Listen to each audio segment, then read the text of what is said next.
Bonjour et bienvenue dans cette vidéo, j'espère que vous allez très bien. Ici Serge Jérôme et je voudrais vous parler de référencement, de SEO et d'analyse de SERP.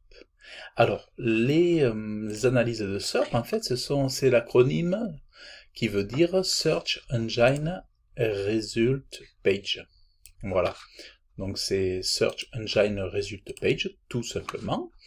Alors, ça désigne tout simplement une page de résultats qui est apparue après avoir saisi une requête, donc dans la barre de recherche, lancée sur un moteur de recherche. Elle est présentée, donc cette SERP, sous la forme d'une succession de liens renvoyant chacun vers des pages et sites web, les uns en dessous des autres. Donc voilà, vous tapez recherche frigo pas cher et votre page de résultats, la SERP correspondante, apparaît. Alors je voudrais vous parler d'un outil que je trouve très très bien. Alors j'en avais déjà parlé dans une ou deux vidéos. C'est un outil créé par Samuel Schmidt qui en fait qui permet de faire une analyse de la SERP, en fait, tout simplement. Alors par exemple, concrètement, donc vous avez l'outil ici.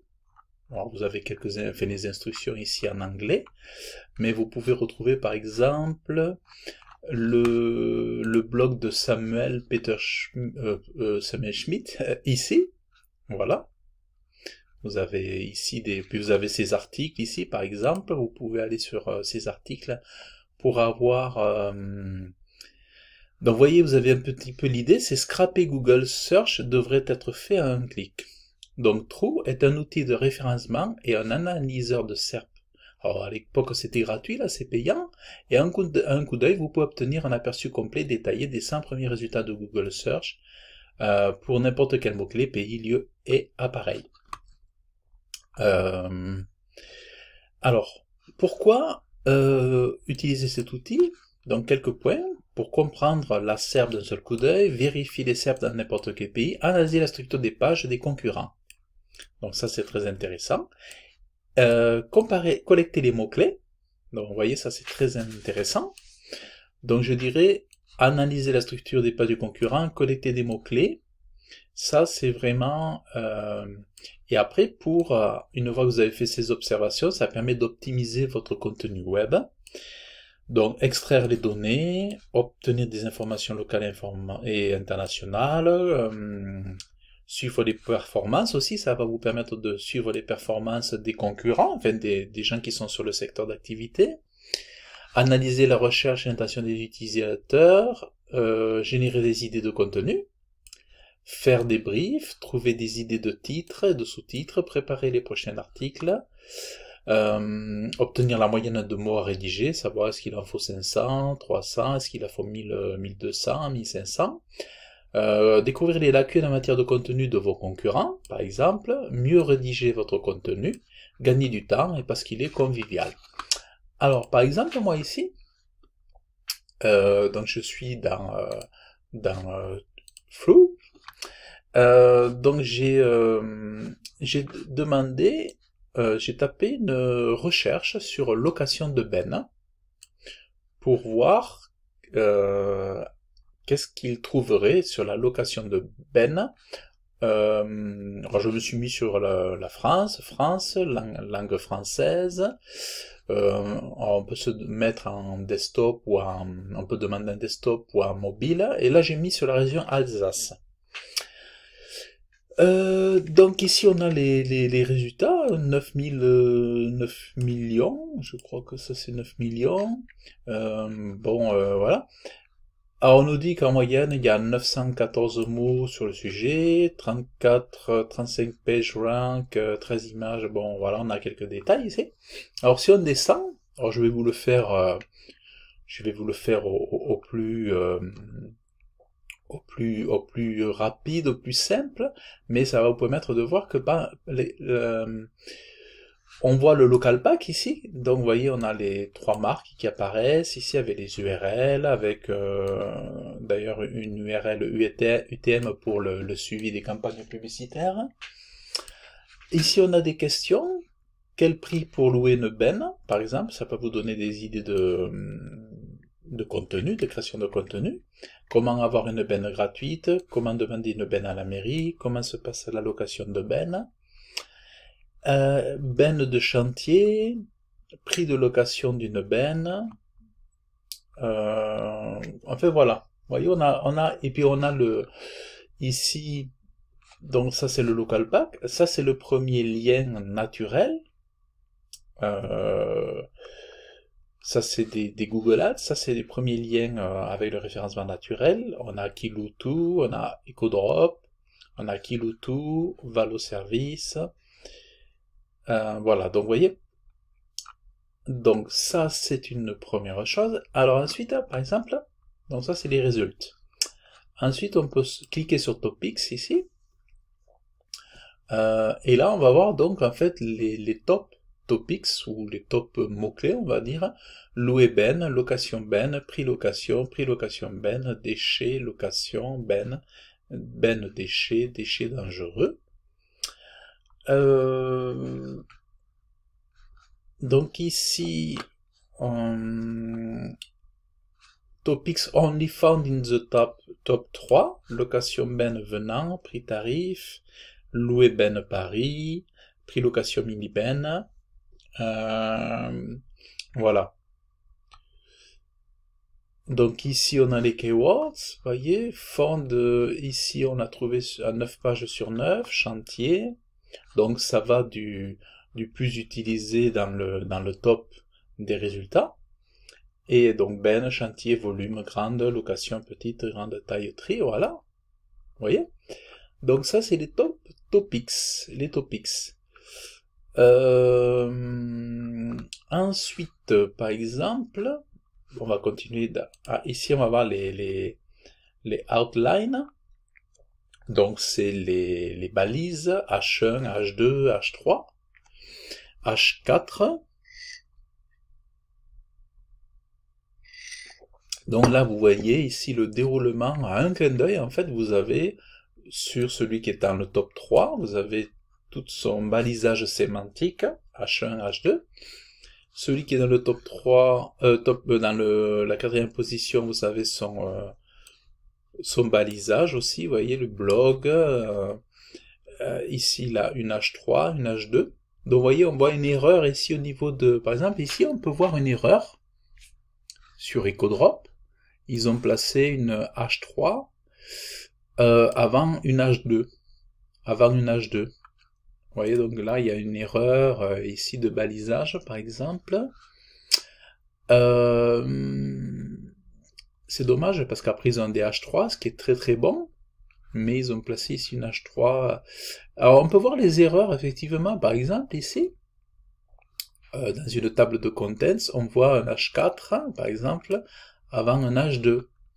En termes de balisage sémantique, ça ne se fait pas. C'est comme ici, par exemple, on a une H2, et après on passe directement à une H4, alors qu'on devrait avoir du H3 ici, vous voyez. Donc ça c'est une erreur. Voilà, donc en fait, l'analyse de SERP, au-delà par exemple des ambitions de rédaction pour faire mieux, enfin pour faire produire du contenu qui va vous permettre de vous positionner sur la première page de Google sur une requête, ça va vous permettre effectivement de faire mieux que vous examiner les faiblesses des concurrents, par exemple. Voilà, découvrir les lacunes en matière de contenu. Par exemple, ça peut permettre de voir les lacunes au niveau, bon, là, des balisages sémantiques, pour arriver à faire mieux qu'eux et donner des signaux à Google lorsque vous aurez fait tout le boulot de rédaction, pour dire, ben voilà, nous on a fait ce qu'il faut, les autres l'ont pas fait, nous on a fait ce qu'il faut, vous voyez. Donc c'est intéressant. Avoir la conscience d'un bon balisage sémantique pour la rédaction, c'est une chose, mais il faut savoir que l'aspect technique d'un bon balisage sémantique, c'est très important. Alors il faut savoir qu'en fonction des requêtes en fonction de la concurrence. Vous allez avoir besoin plus ou moins d'une quantité de H2. Des fois, vous en aurez besoin que de 6, mais des fois, il en faudra 14. Ça dépendra de la cible du mot-clé sur lequel vous voulez vous positionner. En tout cas, quand on observe, vous voyez, là il y a un super, ah ouais, donc voilà, ici, celui-là, par exemple, ici, Good Collect, lui, il a fait une page avec tous les départements, par exemple, on voit ici, 66, 67, il a fait des H3, avec toutes les, voilà, avec toutes les communes, enfin, toutes les régions, les départements, vous voyez, Bourg-en-Bresse, Nice, Gap, voilà. On voit un petit peu ce qu'ont fait les concurrents. Voilà. Alors, donc ici, et effectivement, au-delà du balisage sémantique, ensuite vous pouvez voir donc les mots-clés. Les mots-clés qui sont inclus donc dans les H1. Bon, ici on a blog par exemple. Ici, bon, dans le heading, ici on a sur le top 3 par exemple, on a ce qu'il faut savoir pour louer une benne à déchets au meilleur prix. Voilà. Là, ici, ensuite on continue. Résidus, voilà, on a tout le détail. Après, ici, dans le top 5, on a le terme benne à gravat. Pour la sémantique, on sait qu'on peut utiliser le terme benne à gravat, c'est intéressant. On va parler de déchets, vous voyez, donc par rapport au thème location de bennes, on va parler de déchets, puisqu'effectivement les bennes vont servir à se débarrasser des déchets de chantier, tout ça. Les autorisations, location de bennes, voilà. Donc voilà, ça vous donne une idée ici. Donc ça c'est vraiment très intéressant parce que vous pouvez voir vous voyez par exemple si je vais sur le numéro 7 ici, on voit location de benne pour évacuer vos déchets, louer une benne, pour quel type de déchets, pourquoi louer une benne, quel est le prix d'une location de benne, une location de benne dans quelle région. Voilà, ici on a un bon balisage sémantique, vous voyez ici on a même un très bon.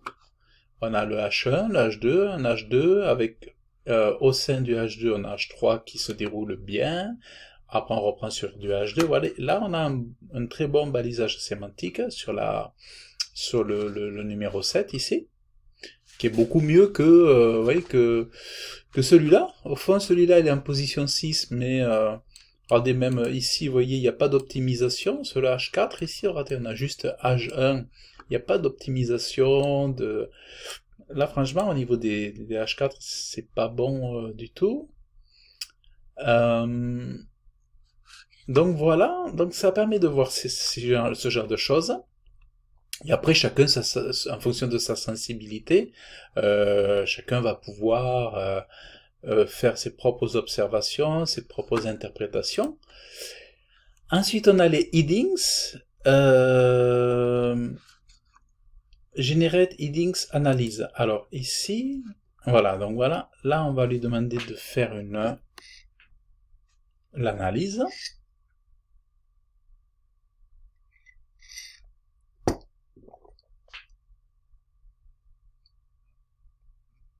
Alors, donc voyons ici. Voilà, ici on a une analyse des headings.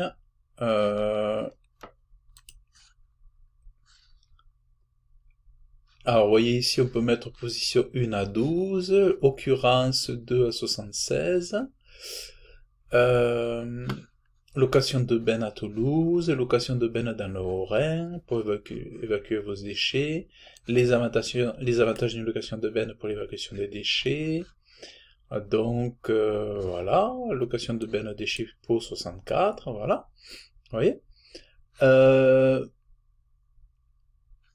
Combien coûte la location d'une benne? Voilà, donc là on a ici les titres dans le top, les H2, H3, les plus utilisés, les plus pertinents pour des résultats 1 à 10. Ensuite, on a ici, voilà, ça se déroule ici. Alors ensuite, donc voilà, après ça fait beaucoup d'informations, hein, mais c'est très intéressant. Ensuite, donc, on a les questions qu'on retrouvait ici, je crois, voilà, quel prix pour louer une benne. Donc si on revient ici, quel prix pour louer une benne? Voilà, comment avoir une benne gratuite? Je pense que c'est peut-être les mêmes. Voilà, demander, se passe. Demander, se passe. Voilà, c'est les mêmes. Et après on retrouve les questions qui ont été posées aussi dans les H1, H2. Vous voyez, combien coûte la location, besoin de louer une benne chez tout venant, quels sont les avantages, nanana. Voilà. Alors les questions venant de blog, là, ça n'est pas remonté. On n'en a pas spécialement. Là, on n'a pas de... Alors les titles. Ici, donc, on a les titles, ici, qui remontent. Et ensuite, on peut voir même la méta, ici. La méta, enfin, un extrait de la méta. Benne de chantier, le bon réflexe pour évacuer vos déchets. Prix de location d'une benne, location de benne à gravat, comment louer une benne à déchets, voilà, on a jusqu'à la position 12, ici on a été, mais on peut aller au plus loin, hein, on peut analyser encore plus loin, mais pour commencer, d'analyser les 10 premiers, c'est déjà très bien, parce que c'est au moins ceux qui sont sur la première page de Google. Alors, donc ici, donc on a le title, donc ici on retrouve les H1, voilà, les H1, vous voyez, lui c'est un blog ici qui se positionne. Ensuite, vous avez les descriptions.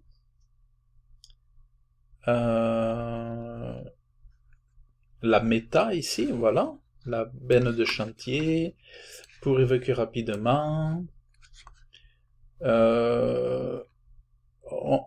Il leur manque, aux métadescriptions, il leur manque une approche marketing ou vendeuse, vous voyez, ou un appel à l'action. Il manque quelques appels à l'action sur les métadescriptions.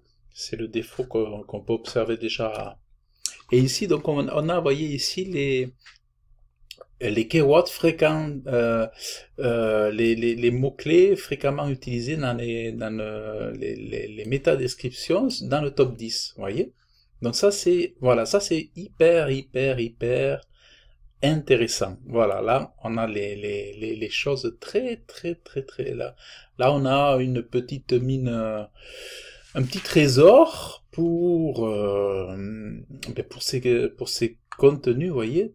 To all, for Google Description, là, c'est les questions, keyword frequency, ça, c'est la métadescription. Dans le top 10, all, et la Google Description.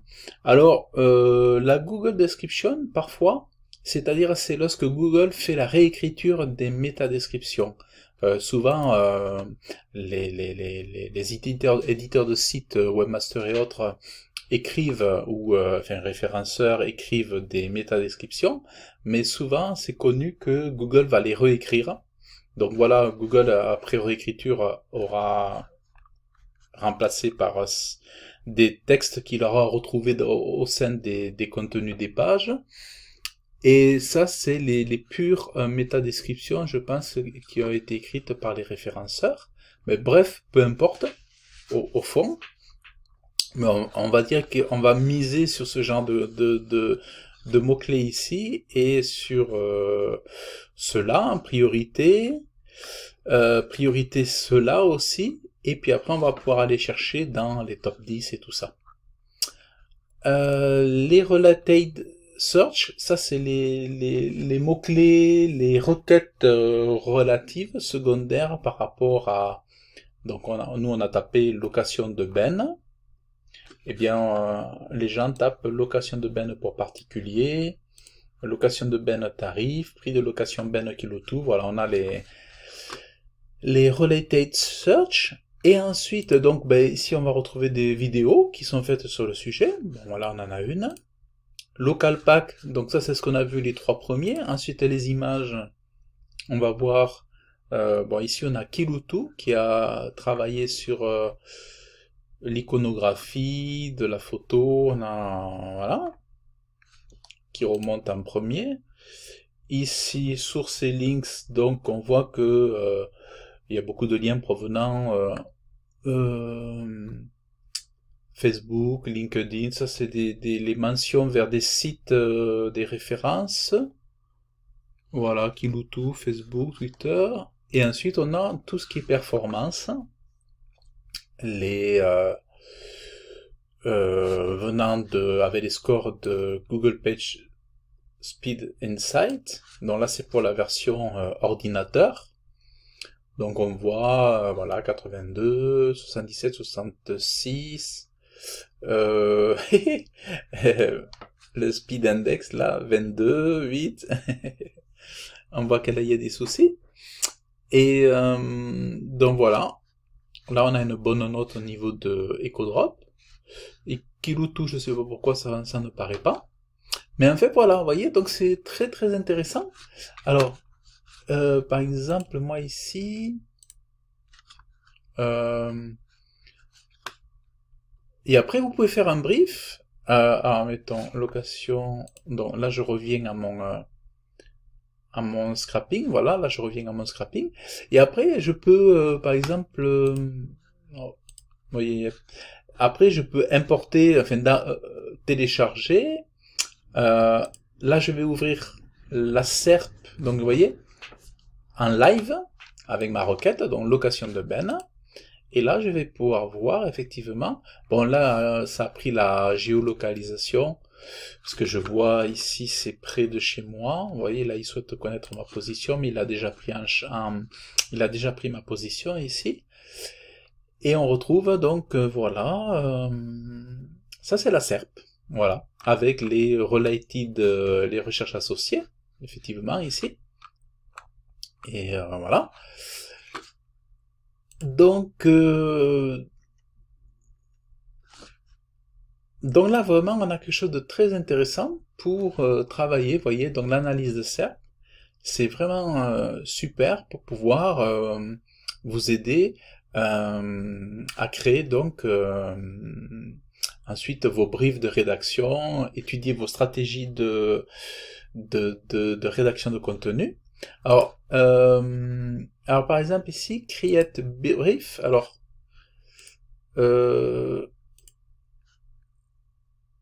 voyons voir, on va faire ça. Ça c'est une nouvelle fonctionnalité assistée par ouais, voilà. Vous voyez, donc ça c'est en fait ça c'est un gabarit pour créer donc un brief de rédaction. Ouais, par exemple, je souhaite avoir un article qui explique aux internautes,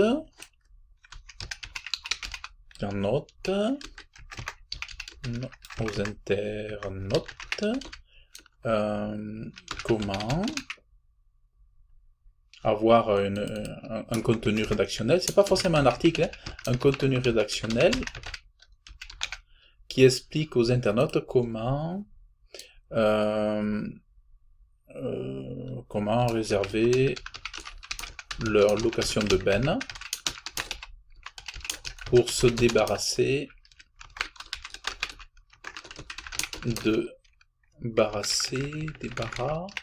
peut-être 2 R, de leurs déchets de chantier ou autre.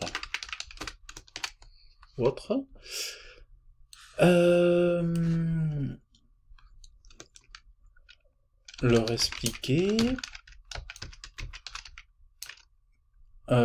quels sont les avantages de choisir notre entreprise, voilà, enfin l'entreprise pour laquelle on va rédiger, et audience, donc ici home, région, voilà, là on met la région, quelqu'un qui veut réserver une location de Ben. Bon. Voilà. Et après, donc, vous voyez, on peut mettre titre de l'article, par exemple, ici, benne de chantier, comment louer une de benne, le bon réflexe pour évacuer vos déchets. Voilà, vous voyez, donc là vous sélectionnez. Hop. Voilà, là ça me l'a mis. Ici on peut voir les descriptions. Voilà, pareil, ici je sélectionne. Vous voyez, ça me fait... Là j'ai même le slug. Top 3, le nombre de targets. Ouais, le nombre de mots, vous voyez. Il me demande... Enfin, type d'article, longue forme, page SEO. Donc, voilà, professionnel. Voilà. Et là, ici, on peut déjà commencer à... On a quelques outlines ici qu'il a sélectionné. Et après, on peut aller récupérer les outlines et pour en ajouter, par exemple. Combien coûte la location de benne, par exemple. Bon, ça, on l'a déjà ici, là-haut. Bon, Big Bats, non. Vous voyez, ça peut être pour évacuer rapidement. Les autorisations, vous voyez, donc là vous rajoutez ici question de benne, les étapes clés, comment bonne taille de ouais. Choisir la bonne taille de benne, alors ça y est déjà.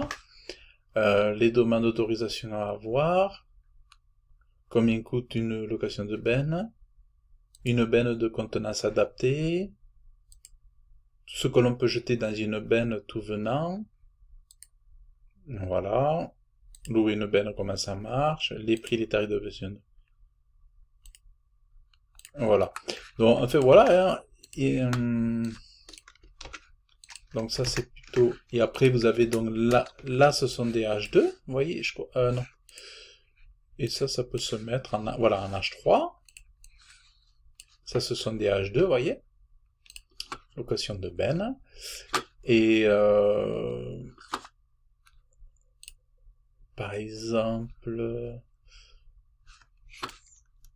ici, tac, voilà, ici on a un H1, vous voyez, donc là on a l'H1, et ensuite on retrouve donc ici, et après les questions les plus utilisées, one page question, et et puis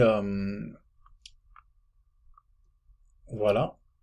Compétiteur analyse, vous voyez, on retrouve l'analyse des compétiteurs, le PageRank ici, le nombre de mots. Donc on voit que le premier il a 646 mots, celui-là il a 958, celui-là il a 1900 mots. Vous voyez, on voit lui il a 3167 mots. Donc là là ce sont des articles, page interne, article de blog, post-blog.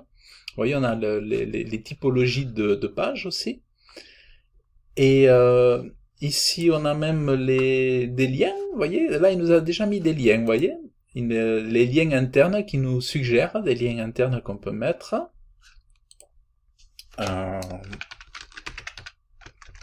L'encre, enfin là, c'est location de benne. Par exemple, ça, c'est les encres, le lien de l'encre, par exemple. Voilà.